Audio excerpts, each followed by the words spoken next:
going to be a difficult and exhausting climb. Back at the camp, the extreme conditions are taking their toll, even on those who are not battling the wall. What can be quite difficult is just living in can be quite squalid conditions. You've got to keep things clean. It's very dirty at times. You're getting sand and dirt in everything, be it your caving equipment, all this clothes. Feet are a big problem because you're continuously wet or sweating or going through rivers. We often get what we believe is a fungal infection of the feet. Meanwhile, Annette Boettcher's search for life continues.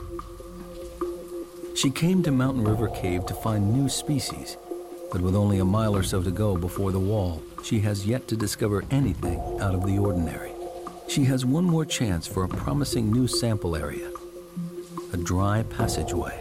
That's where the opportunities are with this fantastically big cave. So I can go into those and look for those tiny critters that will be evolving in their large, dry side passages in their alcoves.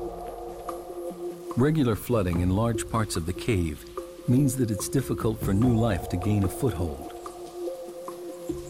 But in these dry alcoves, Boettcher thinks she may find isolated species which have had time to evolve and flourish in complete darkness.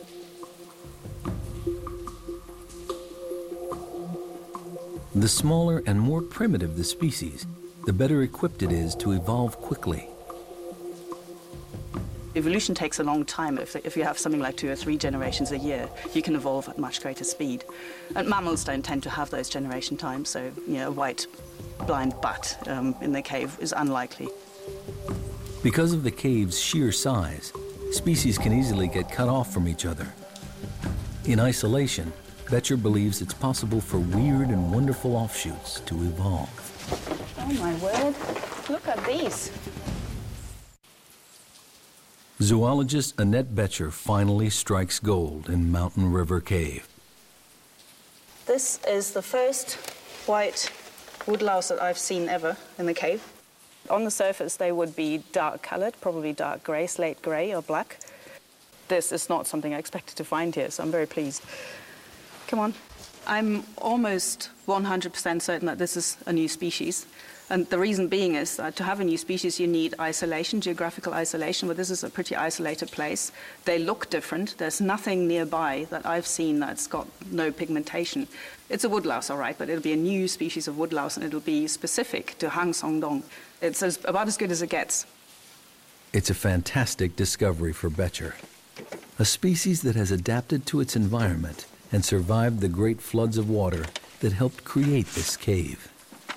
Well, there's absolutely no chance that anybody's ever seen these creatures before, and that's what really excites me. It's a wonderful discovery. The woodlouse is a clear sign for Boettcher to what's happening here. In the cave, the key to adaptation is being able to keep up with the ever-changing environment, and the organisms that most successfully adjust to the prevailing conditions have a better chance of survival. When I set off, I had actually fairly low expectations. So finding the white woodlouse is much better than expected. I'm very excited about it. The woodlouse's evolutionary path has enabled them to survive and prosper in an environment never seen anywhere else. I would expect a new cave species probably to be pigmentless, so looking white to us and be blind. I don't think that the woodlice we found are blind. They don't seem to have rudimentary eyes, and they can certainly sense light.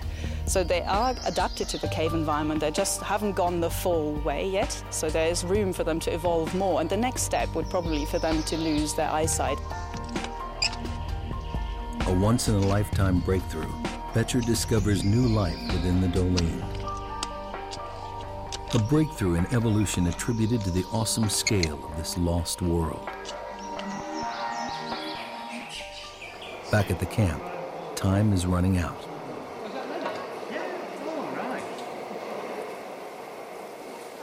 Climbers Sweeney and Clark continue in their battle to secure rigging on the wall and ready it for the rest of the team.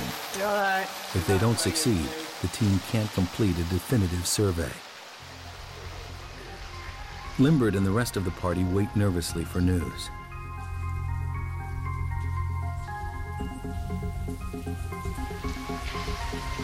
As time runs short, Daryl Granger is convinced he's near to cracking the geological puzzle of why this cave is so large.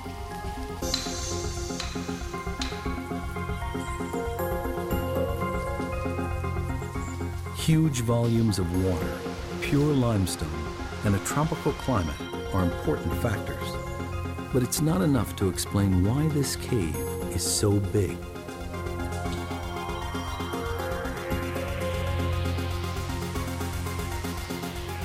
In a bid for answers, he returns to his maps of the region. So this is a digital elevation model, and it shows the area that we're in, right in here. This is the Kabang National Park. Granger suspects the critical evidence lies in the cave's geography. He spots an old fault line on the map. It seems to mirror the underground route plotted by Mountain River Cave. This could be the answer he's looking for. You know, the real light bulb moment is when I saw the fault line, and then everything kind of clicked. What I noticed are these straight lines in here. They go due north and south, and remember the cave here goes north and south. And I realized we're right on that fault right there. That's exactly what formed this cave. There's that same fault right up there. Once, a river ran where Mountain River Cave exists today. There was a deep vertical crack in the Earth's crust, a fault. Eventually, the river water eroded the limestone and went deep underground. Once the water filled the fault and found the exit, the river started to erode the rock along the crack, and a gigantic cave was born. But there's another key factor. The fault was narrow. When the water began to carve this mega cave millions of years ago, the narrow shape of the fault fortified the cave. The reason the caves fall apart, the reason they break down, is often because they get too wide, and the limestone roof can't support that long a length. Here, the straitjacket of the geological fault restricts the cave's width, reducing the possible risk of collapse and allowing the cave to continue to grow in a straight line. The fault is very vertical, and that has also influenced the cave development and helped turn it into what's probably the world's biggest cave. And that's because the walls are perfectly vertical, or they're nearly vertical here. And so the cave is very, very tall. The 1,300-foot-high dolines show what happens when a cave weakens. Granger has every piece in place. Unusually thick, pure limestone, a huge catchment area feeding a large river, an underground fault line, the right shape to contain a stable cave passage, and finally, a river on the limestone surface that made a cave at the first opportunity. A perfect formula to build a gigantic cave. The title of the world's biggest cave could rest on reaching the top of the Great Wall of Vietnam. But first, they need to know if Sweeney and Clark have managed to climb it. 2.5 miles in, Limbert finally gets the news he's been waiting for. His team has reached the top of the wall. The height or pitch is even more than anyone anticipated. Absolutely fantastic. The pitch is, well, we reckon it's something like 80 metres. We think we've used about 80 metres of rope. 80-metre pitch? 80 metres. Great news, yeah. That's his main objective of this trip, is to get up that wall, and we've done it. This morning I was very doubtful we were going to do it. I thought we were going to be too tough, but they managed to get up. They've done a brilliant job. 80 metres is a big climb in those conditions. The good news brings speculation as to what lies beyond the wall. I'm not going to be surprised if that's the end of the cave. I know Howard thinks it's going to turn left. My inclination is it's going to go straight there and terminate. But, you know, that's what we're going to find out.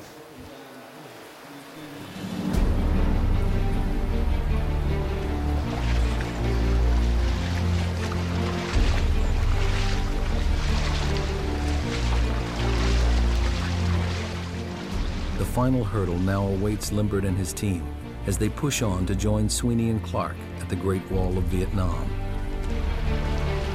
It took almost 2 days for for those guys to bolt up there. It's very fragile rock, so you need to be very, very careful. They've done a great job.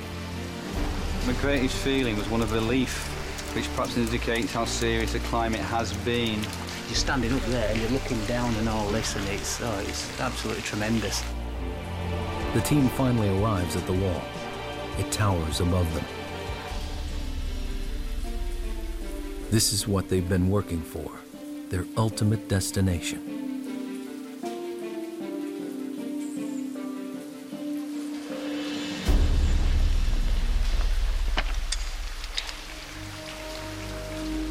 Limbert and Jonathan Sims are looking for a section of the cave that beats the highest point in Deer Cave. They haven't found it yet, and if they can't get up the wall, they'll never know how tall the cave really is. It'll be very, very dangerous, so we'll have to be very, very cautious going up the wall. It's only for experienced cavers, really. Limbert makes a difficult decision. Only the surveying team will go up the wall. It's too dangerous for Granger and the film crew to follow. This is it. We're about to go up and push into the unknown, as they say. Who's going up first then? Sweeney.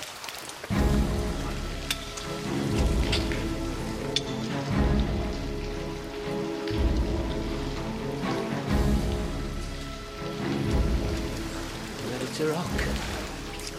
You just have to hold a bit of tension for the first bit, like that. We're all on tenterhooks waiting to get over this wall to see what's next. The film crew rigs one of the cavers' helmets with a camera to record the climb. Okay, say this. Yeah, left of it, down centre up.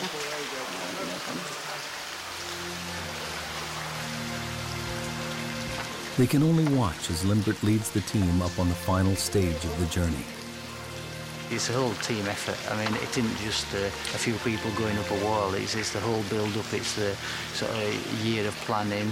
It's all the prep. It's the porters. It's absolutely everything that gives a few people the chance to do something like this right at the end.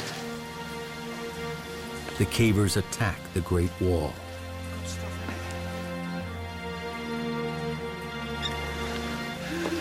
Absolutely fantastic. It's something else, is this? Look at that. They have succeeded in the most difficult part of the expedition. The Great Wall of Vietnam. This huge flowstone, nearly the height of a 25-story building, is conquered at last. But the elation is quickly followed by disappointment. As Granger suspected, Mountain River Cave ends here.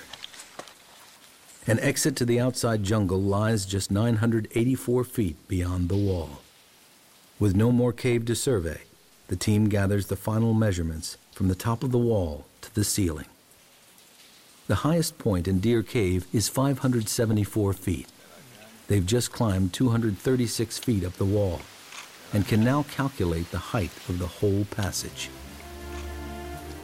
45.8.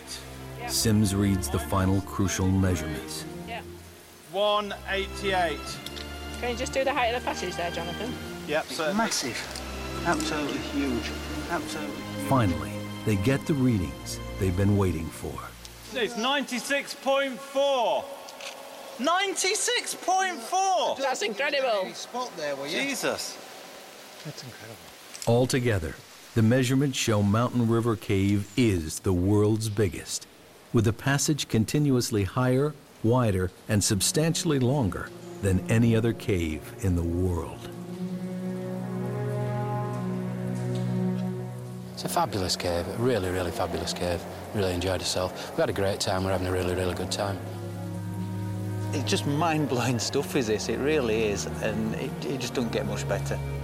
This has been a tremendous experience for me. I feel very lucky to have been invited on this trip to see the world's biggest cave and try to figure out the science behind this cave.